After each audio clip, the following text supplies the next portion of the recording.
Hello and welcome back to my channel. For those of you that are new here, my name is Miranda and I am the Enchantress of Avalon. So today's video, as I'm sure you have gleaned from the title, is all about mermaids and mermaid fun for the summer, which includes mermaid magic.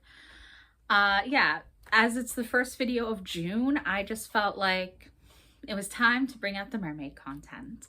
Although I personally could talk about mermaids all year long and all day long, really.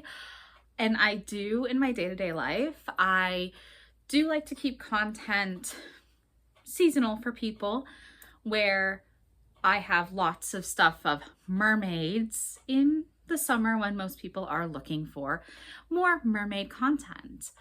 So yeah, I give myself free leeway to talk about mermaids as much as I want and write about them as much as I want in the summer months. And that begins here with this video. And let's see. Start off with all of my usual little updates and disclaimers and whatnot. A reminder, I do have services on my website, whiteroseofavalon.life, because I am a professional priestess and I do tarot readings. I do mentoring sessions that you could do at an individual level. And of course, I teach online classes.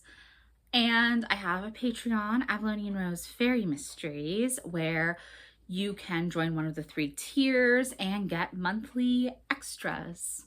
I do several bonus blog posts per month over there. I do meditations, and my top 2 tiers get monthly full moon tarot reading services, individual tarot readings for the month.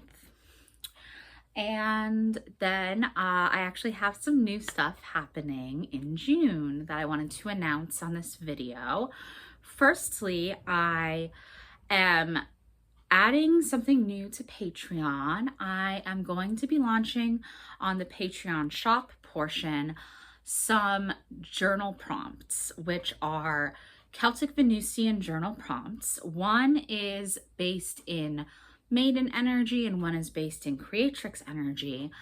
And it's a series of prompts over a set number of days. The maiden prompts are 5 days. The creatrix prompts are 13 days. And you get to just deepen into those energies over that time frame from a Venusian, specifically a Celtic Venusian point of view. And they are going to be something that you could purchase completely individually. They're downloadable. You don't have to join any of my membership tiers. They're separate. So it gives you a bit of a taste to what my products and services are like. In this case, it's a digital product, and obviously my stuff on Patreon is considered kind of a digital product, but my services go a little bit more in depth on an individual level. And then finally, those launch on Friday the 13th. I didn't say that, but they're launching on Friday, June 13th. And also on Friday, June 13th, running through Sunday, June 15th, I'm doing my first ever sale directly on my website, White Rose of Avalon.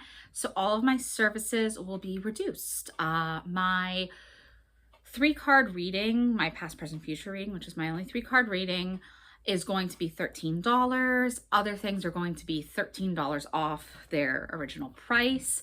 So you get a good discount on everything for the holiday. We do only get one Friday the 13th this year, and as it's such an important Divine Feminine Day, I really wanted to celebrate.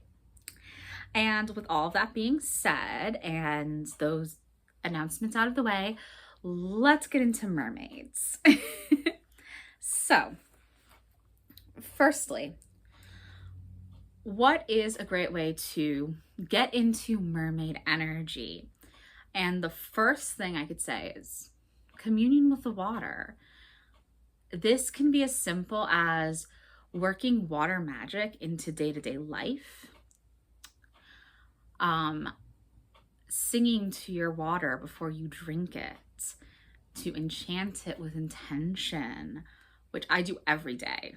By the way, I do that every single day. Doing bath magic spells and rituals. So delightful, so fun, and you get to be immersed in the water. Certainly going out to local watery areas and sites of where you could be near the water is amazing. I am landlocked where I live, but I do have a river near me, and certainly I can get to streams and creeks and things. So I do have access to natural water sources. I'm just unfortunately not able to go to the ocean regularly, at least. Wish I was. It would be amazing to live right on the water on the ocean, but in landlocked states, we make do. There are ways to still commune with the water. We don't have to necessarily be right on the ocean. What else?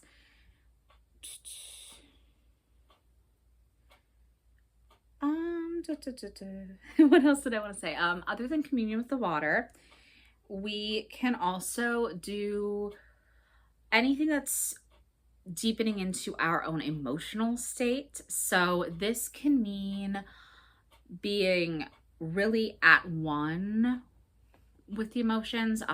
Water scrying is another form of water magic that will allow you to deepen into your emotions and bring out what needs to be brought out, as does mirror scrying. And mirrors and mermaids go hand in hand. I love to scry in a black obsidian mirrored ball, and that always feels very mermaid to me. And I do this work to really deep into shadow work and do some emotional healing, which is very much aligned with mermaid energy, because mermaids are, you know, water beings. They are fae of the water element. So all of the things we associate with water are associated with mermaids. That includes the emotions and love and sexuality and romance and even storms and torrents of emotion. So both degrees, and that's why we often see the idea of mermaids being linked to danger, because the water can be treacherous. I mean, only 5% of the ocean is actually explored. There's so much depth there that we have no idea about, and that's dangerous. The predators that can live in the ocean are very dangerous, and of course, just regular things like drowning is dangerous, and storms can be incredibly dangerous, especially storms at sea. So there's a lot there. What else? Other ways? Getting into mermaid media. There is so much out there. When you go looking for mermaid television shows and movies, I love it. I adore mermaid media. You know, I was a teenager in the 2000s, so I got to experience H2O Just Add Water when it was airing. I was only a couple of years younger than the characters, so it was just really ideal for me. It came out at a really good time, and I know that I think I heard only like the first season aired on Nick. The others did not, but I also was a big fan of watching The N, which then became Teen Nick later. I still always called it The N because that's what it was called for the longest time. And I know they aired the second 2 seasons on there, because I remember watching the second 2 seasons back in the day even. Yeah, so that's a big one, which I've actually been rewatching recently. It's on Prime. It's so fun. Love to watch it. There's that show Siren that only had a few seasons that I think started in something like 2018, which is a little bit of a darker version of mermaids. We have our old reliables like Splash and The Little Mermaid.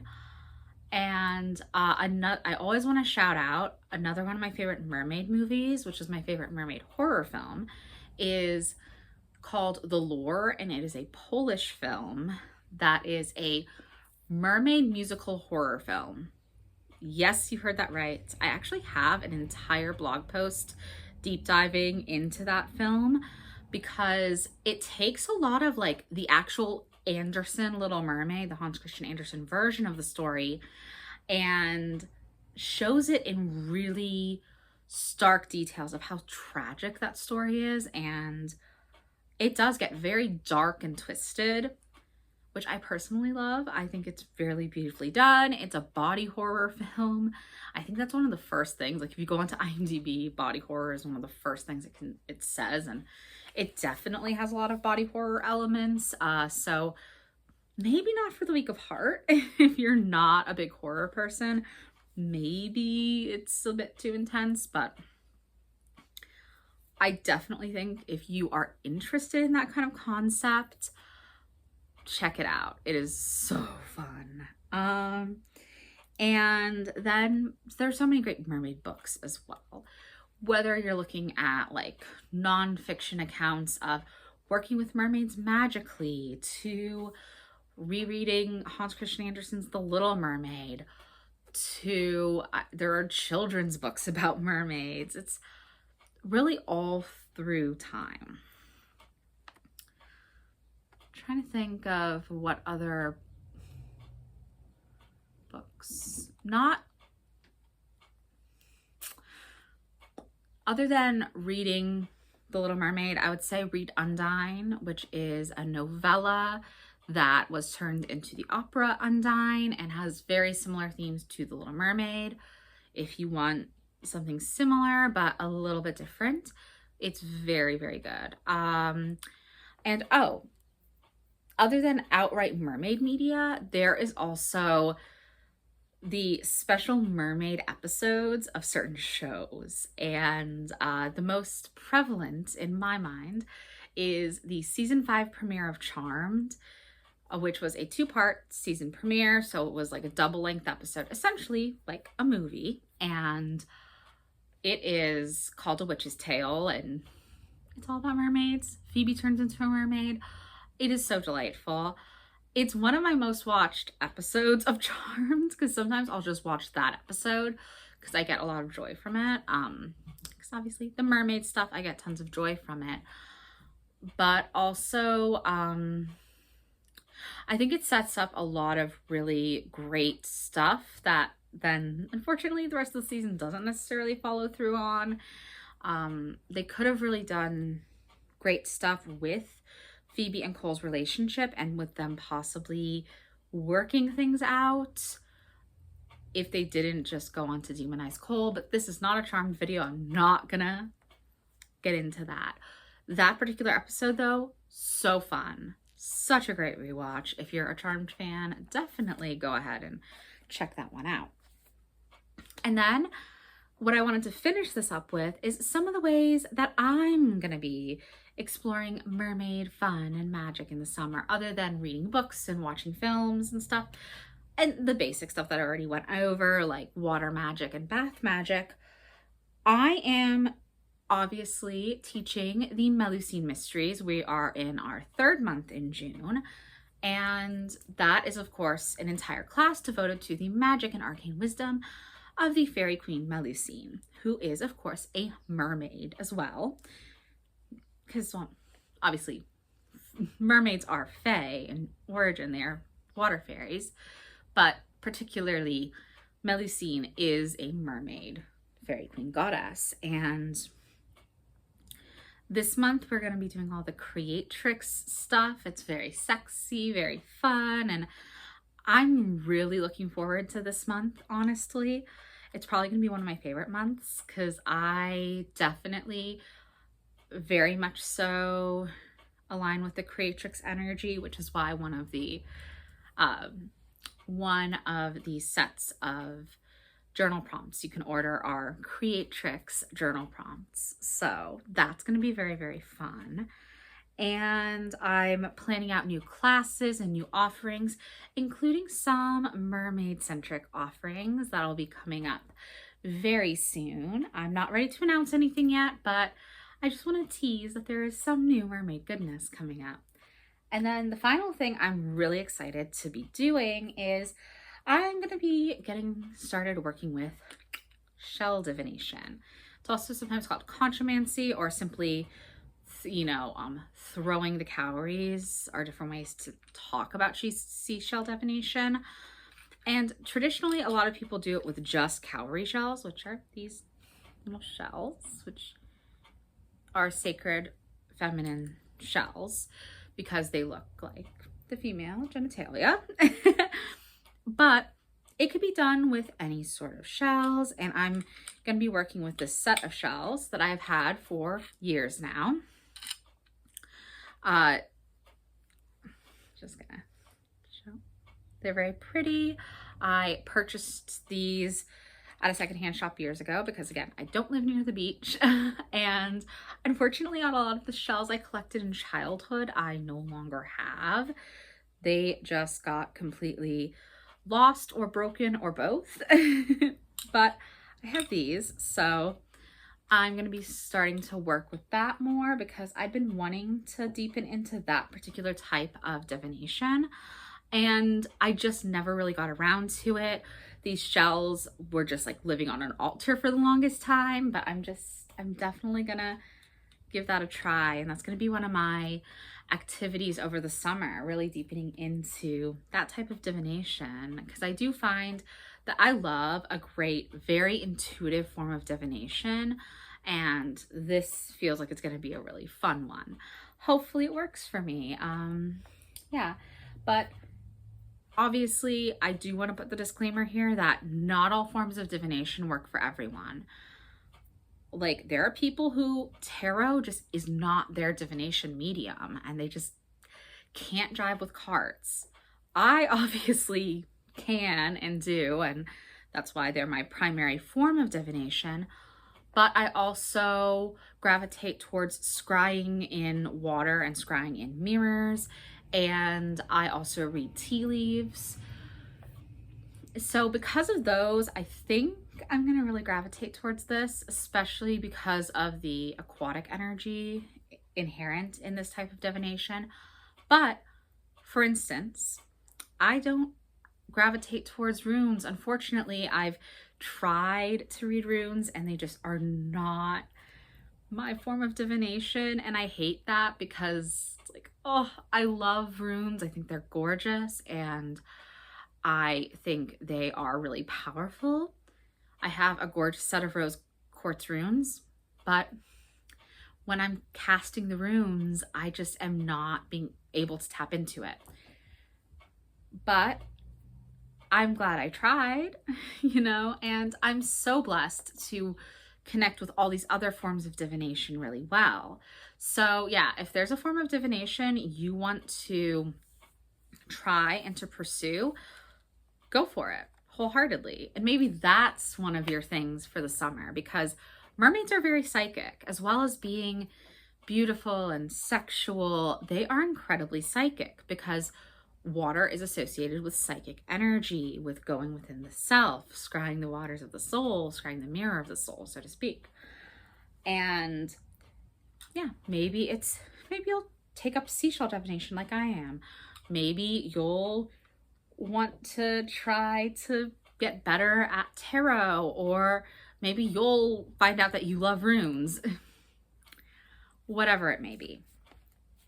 But yeah, that's about everything I wanted to discuss today. And I want to thank you for watching this video. And if you did enjoy it, please do, all the things, like, comment, subscribe, check out my website, White Rose of Avalon, if you are interested in ordering a reading, especially if you would like a discount, because again, all of my services are going to be on sale from June 13th through June 15th, 2025. And check out my Patreon. Those are always linked in the description box below. And you can join my Patreon and get access to all of those goodies. I've been going for almost a year. June 20th is my 1-year anniversary because I started it at midsummer 2024. So there's tons of content on there for you to enjoy. And obviously on June 13th, you will be able to also just purchase individually the journal prompts. The journal prompts I'm, going to be releasing. And yeah, I'll link some other blog posts related to mermaids in the description box too if you want to explore a little bit more on my website. But until then, I hope you have an absolutely wonderful week, and I will see you in the next video. Bye now.